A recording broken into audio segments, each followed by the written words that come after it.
پاکستان کو سرداروں نے ڈبویا اور بنگلہ دیش کو جرنیلوں نے ترقی دیا. یہ بات آپ کا بالکل ٹھیک ہے. وہ گولیاں میرے ٹیکس کے ہیں, وہ وردی میرا ٹیکس کا ہے, وہ بندوق میرا ٹیکس کا ہے.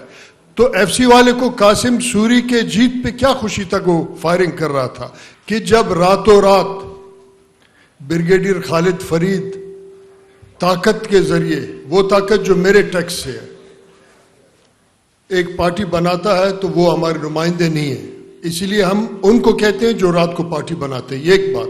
دوسرا بات یہ ہے کہ NA 265 سے میں کینڈیڈیٹ تھا, الیکشن لڑا, میرے رزلٹ کو بدلا گیا. اگر آپ ویڈیو دیکھیں کہ اس جعلی شخص کے جیت پہ ایف سی والے ہوائی فائرنگ کر رہے تھے, مسلط اس طاقت نے کیا ہے جو میرے ٹیکس پہ پلتا ہے, تو پھر میں ڈائریکٹ اس طاقت کو کہوں گا جو اس تمام بحران کا ذمہ دار ہے. جوڈیشری اور آرمی کو آپ کیسے یہ ری امیجننگ پاکستان کروائیں گے؟ مطلب یہ جو پاکستان آپ ری امیجن کرنا چاہ رہے ہیں, آپ سمجھتے ہیں کہ آرمی کو اور جوڈیشری کو وہ ری امیجن کرائے بغیر آپ اپنے ریزلٹس حاصل کر لیں گے؟ اور اگر آپ سمجھتے ہیں ایسا نہیں ہے تو پھر ان کو کرائیں گے کیسے؟ جی بہت شکریہ. شاہد صاحب آپ.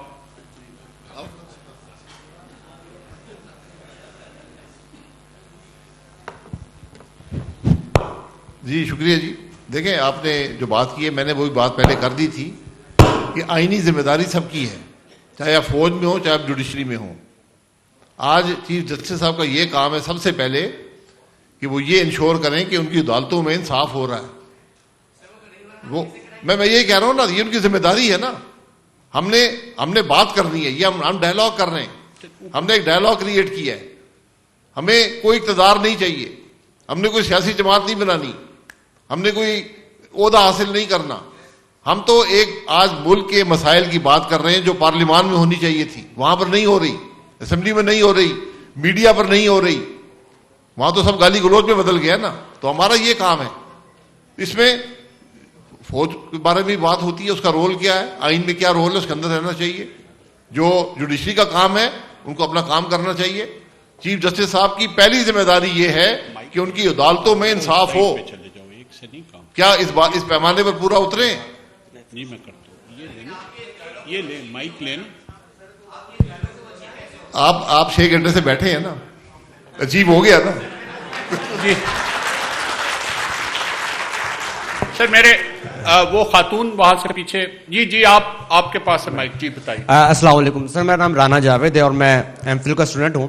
میرا سوال رئیسانی صاحب سے کہ جتنے بھی ہم جب بھی بلوچستان کے حوالے سے بات کرتے ہیں, وسائل پہ قبضے کی بات ہو یا گمشدہ افراد کے حوالے سے بات ہو یا اور دیگر واقع, تو ہم فوج کو اور وفاقی حکومت کو یا پنجاب کو ہمیشہ ٹارگٹ کرتے ہیں. ہم کراچی کے حساب سے جب مسائل میں بات کرتے ہیں تو ہم پہلے اپنے, اگر کراچی میں MKM برسر اقتدار ہے تو ہم MKM کو قصوروار ٹھہراتے ہیں.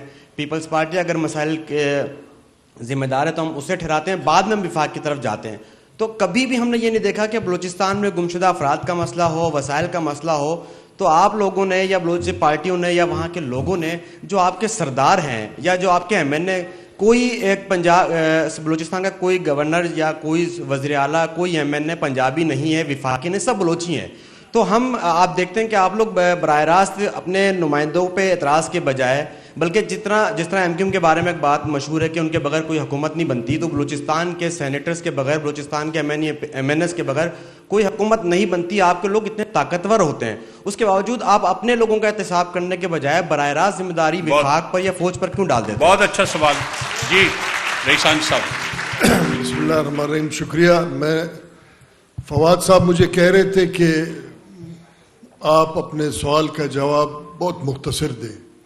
یہ جو ایک مینٹلٹی ہے سردار وغیرہ, اس پہ اگر آپ کا یونیورسٹی چاہے گا, اس پہ میں 2-4 گھنٹے آپ کے عدالت میں حاضر ہوں گا. مگر میں آپ کو ایک بات بتاؤں, آپ کا بات ٹھیک ہے کہ پاکستان کو سرداروں نے ڈبویا اور بنگلہ دیش کو جرنیلوں نے ترقی دیا. یہ بات آپ کا بالکل ٹھیک ہے. اب اس کے علاوہ میں یہ بات کہنا چاہتا ہوں کہ جب راتوں رات بریگیڈیئر خالد فرید طاقت کے ذریعے, وہ طاقت جو میرے ٹیکس سے ہے, ایک پارٹی بناتا ہے تو وہ ہمارے نمائندے نہیں ہیں,